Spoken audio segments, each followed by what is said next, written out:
Olá, seja bem-vindo ao Band Entrevista. Na próxima semana, dia 10 de abril, os atuais prefeitos eleitos nas eleições de 2024 e empossados no dia 1º de janeiro de 2025 completam 100 dias de governo. A data é um marco porque nesse período as ações de cada prefeito são observadas minuciosamente para avaliar o perfil e a cara da nova gestão. A proposta do Band Entrevista de hoje é justamente essa. Quem nos auxilia nessa missão é o professor e cientista político Alexandre Valmotti. Ele que esteve conosco durante todo o processo eleitoral, acompanhou de perto as entrevistas, as rodadas de entrevistas com os candidatos, os debates promovidos aqui pela Band e a apuração dos votos. Professor, mais uma vez, obrigado pela sua presença e por essa parceria aqui com a Band Triângulo. Eu me sinto honrado, né? Já me sinto em casa, como você mesmo falou, né? Acompanhei todo o caminho aí da chegada do novo prefeito, né? Tá certo. Alexandre, esses primeiros 100 dias, por que eles são cruciais, né? Por que dessa tradição de se fazer essa avaliação no primeiro trimestre? Na verdade, a gente deve muito a essa ideia de avaliação dos 100 dias, curiosamente, à imprensa, não é? No começo do século passado, quando o rádio se disseminou e logo depois a TV, ou seja, as informações começaram a fluir muito mais rápido, né? O eleitorado tinha condições de chegar, né, e obter informações de uma maneira muito mais rápida, a imprensa se tornou muito mais rápida. Isso começou a ganhar uma espécie de força, né? Ou seja, vamos avaliar os 3 primeiros meses, quem chegou está fazendo as coisas bem. Eu já consigo ver uma janela com um lindo dia de sol, eu abro a janela e já estou vendo um dia aí com trovoadas, com raios, né? Então, isso é interessante porque é uma dinâmica, né, desse tempo novo que a gente vive hoje, mais ainda, imagine, né, com mídia eletrônica, não é? Então, essas informações circulam muito. Mas, embora, né, possa parecer simplesmente algo imagético, é claro que muitas percepções, direções, primeiros sinais nós conseguimos captar nesse período inicial. A gente pode levar em conta nesses 100 dias, talvez esse capital político que ele traz de uma vitória nas urnas, a equipe recém-montada está motivada, a população está aberta, está receptiva a mudanças, isso conta a favor aí do prefeito recém-empossado? É uma coisa bem interessante porque, veja, no caso do prefeito Paulo Sérgio, há um discurso que, curiosamente, é muito explorado quando você tem mudanças de governo. Qual? Sempre colocar a conta nos 100 primeiros dias justamente do seu antecessor. Só que esse, vamos chamar assim, bônus, o prefeito Paulo Sérgio não o tem. Por que não o tem? Porque, obviamente, ele era, né, o candidato da situação, e é a continuidade de um grupo político. Exatamente. Por outro lado, né, nós vamos ter que analisar, então, esses 100 dias do prefeito Paulo Sérgio numa espécie de combinação e equilíbrio. Ou seja, ao mesmo tempo que ele é o prefeito da continuidade, e obviamente ele teve uma eleição no primeiro turno, com muito sucesso, isso é um atestado de que a gestão anterior estava sendo bem avaliada, ou seja, ele tem que equilibrar ao mesmo tempo essa ideia de continuidade, mas eu acho que nós detectamos também vários sinais e exteriorizações de que ele quer já deixar a sua marca de transformação, de uma nova proposta, que não é simplesmente uma repetição. Seria mais ou menos um equilíbrio entre continuidade, mas uma continuidade com mudanças. Nós elencamos, inclusive, aqui tudo que foi feito, né, nesses 3 meses, nesses primeiros 100 dias, completados na próxima semana, e a gente vai destacar alguns pontos, inclusive promessas de campanha, que de fato já foram cumpridas, mas ainda fazendo esse paralelo que você abriu, Alexandre, da sucessão, né, a gente sempre acompanha, tem aquele período da transição, a equipe de transição, então o governo que estava na gestão, ele passa o bastão para o próximo gestor, para a próxima equipe. No caso de Uberlândia, aí não, porque um governo de continuidade, se é que a gente pode dizer assim, mas esses primeiros 30 dias, 60 dias, é justamente para se fazer um diagnóstico do que tem na casa, né? Qual a estrutura que ele tem, identificar os gargalos, para aí então o governo começar a deslanchar. Quem passa por uma reeleição ou quem é eleito num processo desse de continuidade, ele já tem esse serviço, esse trabalho pronto? Ele pega essa fase inicial pronta? Em parte, sim. Até porque, né, nós temos que pensar que, seja a situação ou seja a oposição, muitas coisas no Brasil, a gente pode usar a seguinte palavra, né? Elas já são contratadas. O que significa contratadas? Primeiro, se a gente for olhar para o lado da disposição das verbas públicas, o orçamento brasileiro é um orçamento que tem várias regras que não há como você fugir tanto daquilo. Não é? E no caso dos prefeitos, algumas prestações de serviço são absolutamente essenciais e não há nem como você chegar a imaginar que vai puxar o freio de mão e dar um cavalo de pau na pista, né? Veja-se o caso da saúde. O caso da saúde é um caso exemplar, né? Inclusive tem algumas ações já, não é, do prefeito, são aquelas ações de ajuste, horário de atendimento, não é? Isso tudo ele procura equacionar. Ele também é admoestado, vamos dizer assim, por problemas estruturais que não adianta dizer que a culpa não é minha. Porque, embora sejam problemas estruturais, isso acaba repercutindo. Por exemplo, nós temos um problema de dengue. Sim, seríssimo. É óbvio que eu não seria insano de acreditar tudo isso, a nova gestão, né? Isso está acontecendo no Brasil todo, inclusive em Uberlândia. Só que o pessoal cobra do prefeito. Sim. Cobra do prefeito. Então, veja, essa margem de arranjo, de novidade, ela também não é tão grande assim. Eu diria que uma boa parte, tirando fora essa estrutura do poder público que já está contratada e amarrada, envolve muito processo de comunicação. Isso, certo? E aí é uma percepção minha, eu noto uma tentativa bastante clara do prefeito de passar à população uma nova ideia de comunicação. Talvez, não sei se essa é a melhor palavra, mas uma forma mais moderna de comunicação. Não só isso, e aí você perguntou, né, de transição, o secretariado é um secretariado que não é de continuismo necessariamente do secretariado anterior. Porque há pessoas novas, né? E me parece que aí também é uma espécie de marca que quer transmitir à população, que é uma ideia de homens e mulheres compromissadas com uma visão de empreendedorismo, com conhecimento, né, ou vocação empresarial. Um perfil técnico. Exatamente, não é? Então, essas coisas sim representam mudanças, não é?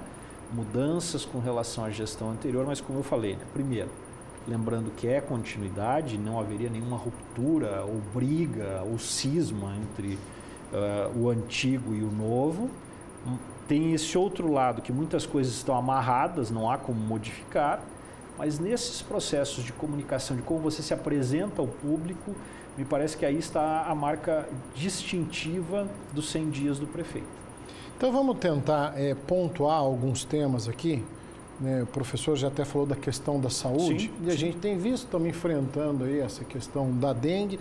A gente tem percebido com a nova gestão a implementação de mais salas de atendimento ao doente, né, a ampliação desse atendimento, que são os mutirões de saúde. A gente tem visto os mutirões de limpeza que vão, os mutirões que vão até os bairros, fazem a coleta do lixo, troca em troco de benefício, mas talvez um ponto crítico que está sendo discutido, a implementação do SAMU. Uberlândia é uma das poucas cidades aí, de quase 800 mil habitantes que não tem SAMU. Havia uma resistência por parte do governo anterior, preocupado com a questão justamente da verba, do custo dessa conta, e a nova gestão ela está fazendo os estudos e tudo indica que o SAMU vem para cá. Aderirá. Dá uma diferença, né? Sim. Como eu lhe falei, esse processo de comunicação e transmitir o que está sendo feito, eu acho que é bastante claro, né? E veja, há algumas coisas, e eu vou usar um exemplo aqui, que é um exemplo bastante interessante, em que você está amarrado à gestão anterior, certo? E é difícil, inclusive, você fazer modificações correndo o risco, né, de chegar e desmerecer o que foi antes. Como, por exemplo, nós temos um problema agora que está sendo discutido, que é a atualização do IPTU. Isso está ocupando as redes sociais, todo mundo discutindo, cidadãos reclamando e tal. É óbvio que isso foi determinado no final do ano passado e não é nenhum absurdo, pois afinal de contas as normas mudaram e Uberlândia deveria fazer esse reajuste. Só que veja, isso traz um desgaste e não é uma coisa simples de resolver, porque entra justamente nesse ponto. Algo que começou na gestão passada, sim, tem que ser executado agora e tem lá uma margem, né? Uma enorme margem, inclusive, diga-se de passagem, de desgaste. Algumas outras coisas, né, que não foram resolvidas antes e continuam, né? Uberlândia tem um problema que é crônico, que é justamente a qualidade do pavimento asfáltico nesse nosso período chuvoso. Começa lá em outubro, sim, novembro, isso parece que se agudiza, né, em dezembro, janeiro e fevereiro. Veja, passou gestão, veio gestão de todas as cores, coloridos e tal, e nós não conseguimos resolver isso. Isso significa o quê? Tem que repensar um programa de qualidade das nossas vias e infraestrutura. Não é? Porque o que as pessoas mais reclamam? Que na verdade aparece o buraco, é lançado um pouquinho de massa asfáltica, que vai durar alguns dias ou meses e a coisa continua. Param as chuvas, o problema fica um pouco escondido. Isso aí tem que ser pensado. Algumas obras de infraestrutura iniciadas na gestão anterior, até houve a necessidade de fazer algum ajuste de calendário, né? Como, por exemplo, a nova via de acesso ao aeroporto, né? Que quem está nos vendo aqui, que é de Uberlândia, né? Sai ali ao lado do Parque do Sabiá, economiza, né, uma baita de uma quilometragem de deslocamento. Essa obra tem algum atraso. Claro que foi contratada antes, né, mas isso aí pesa agora no responsável. Se está atrasando, não é culpa mais do prefeito Odelmo, não adianta você discutir isso. A culpa é do atual prefeito. E aí você veja, né, eu acho que tem algo que talvez seja a decisão mais impactante. Eu não estou dizendo necessariamente impactante que tenha gerado uma transformação, mas é o encaminhamento da questão do transporte coletivo, não é, na tarifa para o estudante. E a gente vai se aprofundar nesse tema no próximo bloco. Band Entrevista de hoje, então, discutindo os 100 primeiros dias de governo, com enfoque na cidade de Uberlândia. Estou recebendo o professor e cientista político Alexandre Valmonte. Não saia daí, Band Entrevista volta já.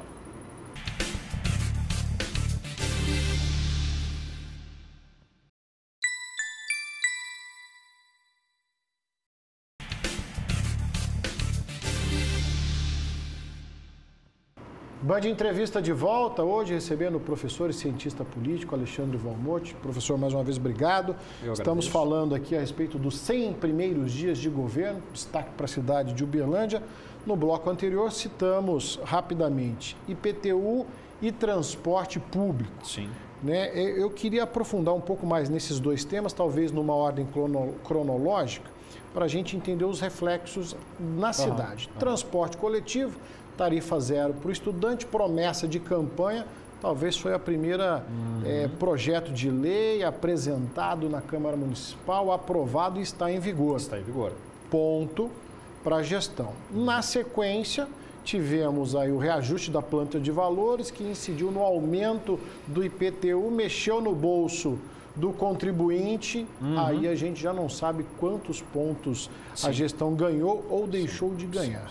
Como é que o professor analisa essas duas decisões, essas duas medidas que impactam na vida da grande maioria da população como ônus e bônus para o atual prefeito? Bom, eu diria primeiro, né, que com relação ao passe, né, vamos chamar assim, né, a tarifa dos estudantes, isso foi algo até surpreendente, não é? Quando eu digo surpreendente, é porque se imaginava uma discussão sobre isso, mas não logo, né, como uma das primeiras medidas, não é? É como eu disse, talvez uma tentativa de marcar e justamente direcionar uma comunicação com esse público jovem. Afinal, Uberlândia é uma cidade de universidades, Uberlândia é uma cidade de ensino médio, Uberlândia tem cursos, né? Inclusive atrai pessoas de toda a região. Então, isso foi bastante direcionado.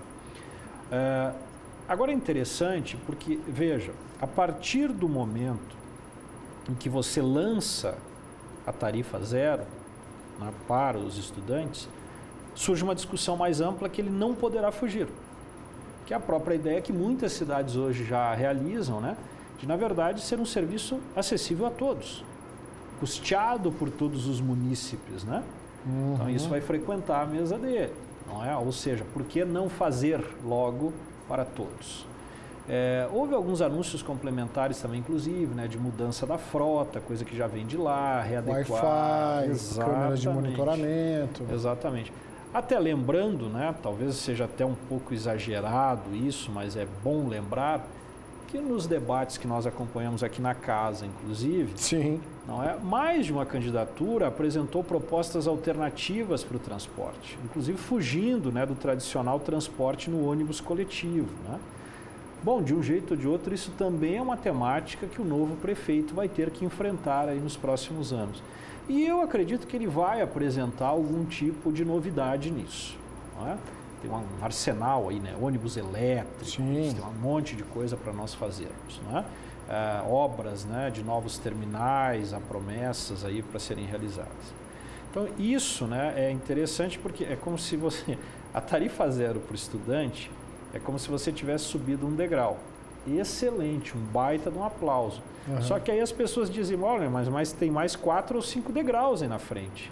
E aí você tem que enfrentar essa subida. Ou seja, né, vamos repensar o transporte em Uberlândia. E nessa escada da avaliação, como é que fica o IPTU? Então, IPTU. Teve um aumento considerável. Subiu, desceu degraus?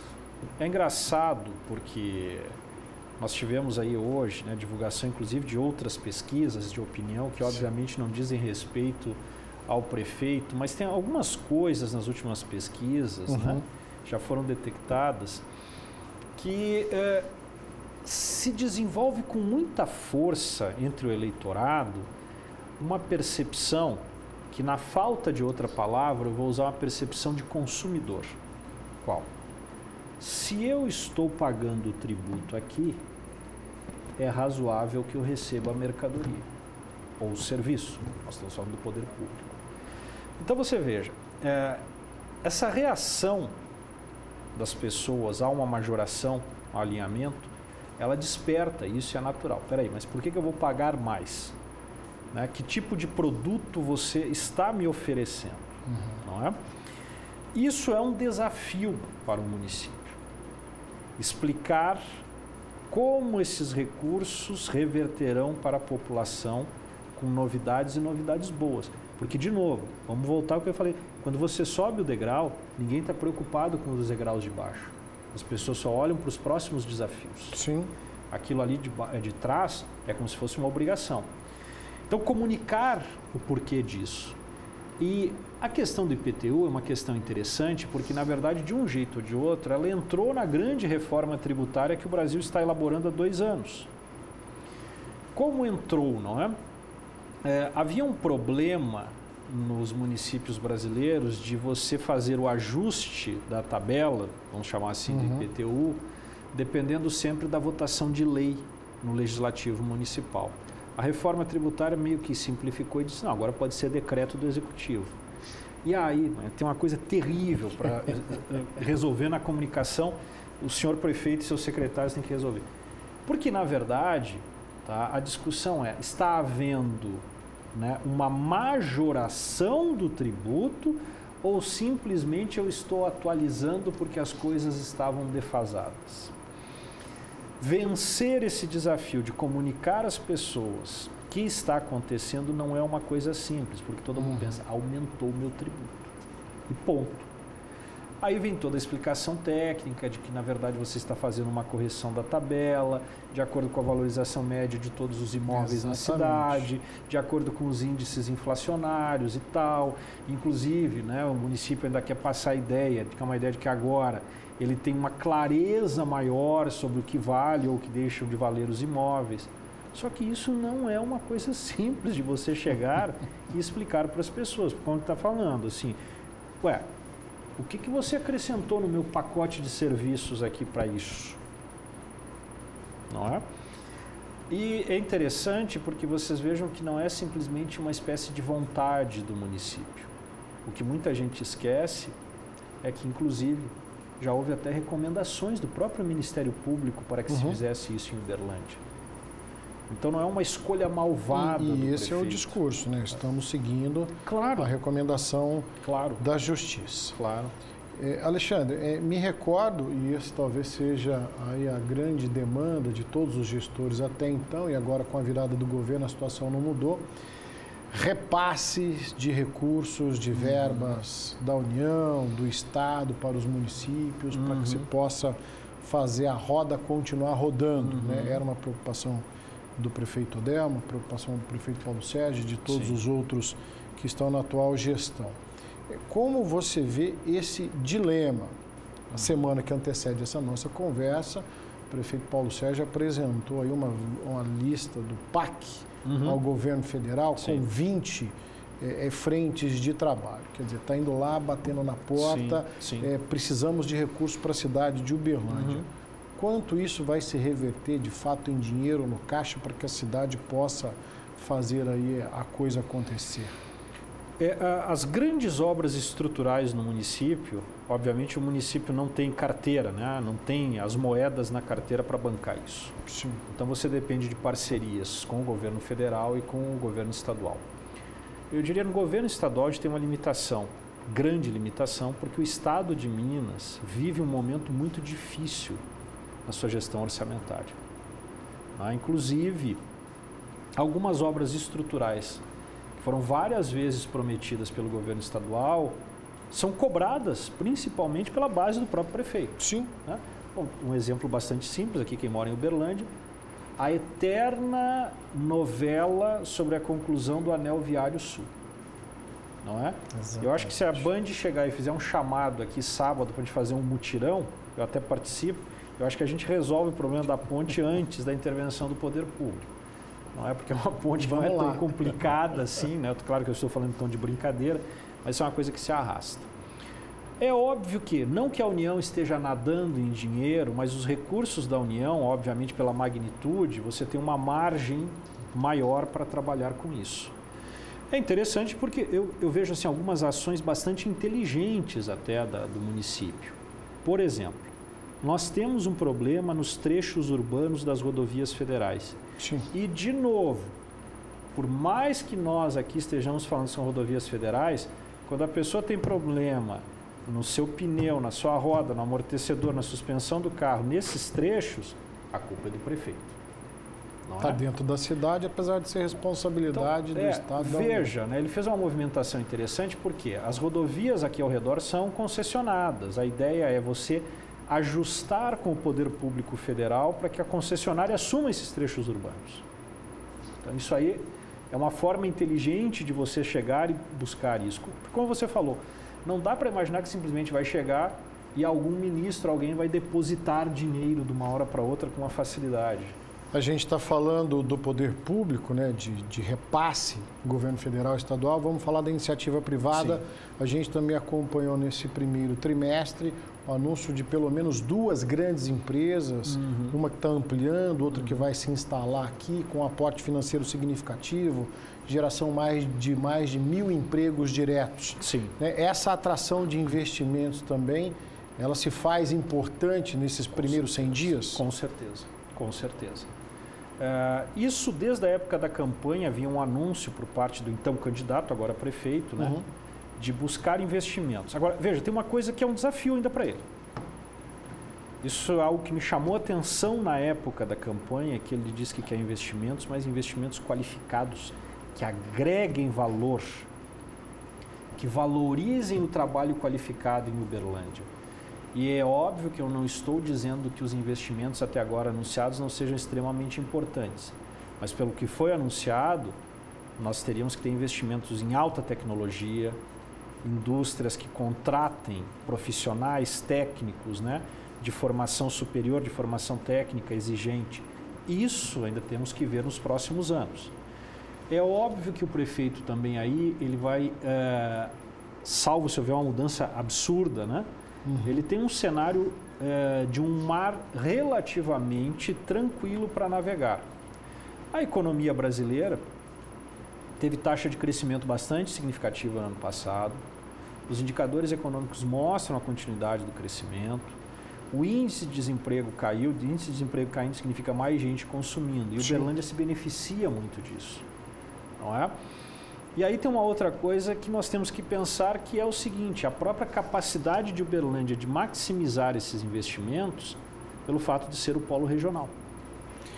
Perfeito. Eu tenho certeza aqui que o nosso assunto ele renderia uns 3, 4, 5 programas como esse, mas para a gente finalizar essa nossa conversa, e esse fôlego todo dos 100 primeiros dias, ele vai durar por quanto tempo, longe da gente fazer uma previsão numa bola de cristal? Sim, sim. Mas esse fôlego inicial, ele precisa ser mantido pelos próximos 4 anos? Eu acho que é bastante interessante procurar mantê-lo. É claro que também nos 100 dias, Cinderela perde seu encanto, né? Obviamente, você começa, né? Ainda tem aquele negócio, quem é, né? Será que vai mudar, tal? Mas os 100 dias já colocam, né, as coisas estabilizadas. Eu já sei quem é o prefeito, não é? A tendência agora, então, é ele realmente realizar o que prometeu, não é? Procurar mostrar a que veio. O encanto inicial parece que já passou, né? Não tem mais nenhuma grande novidade, as pessoas já conhecem, né? Já sabem quem é. Professor, quero te agradecer mais uma vez pela parceria, em nome do Grupo Bandeirantes, da Band Triângulo, nessa oportunidade aqui. Já renovo o convite para a gente seguir analisando aí a política local. Outros papos aí, com certeza. Tá certo. Convite feito, convite aceito. Band Entrevista de hoje, então, falando dos 100 primeiros dias de governo na cidade de Uberlândia, recebendo o professor e cientista político Alexandre Valmont. A você que ficou conosco até agora, nosso muito obrigado e até o próximo Band Entrevista.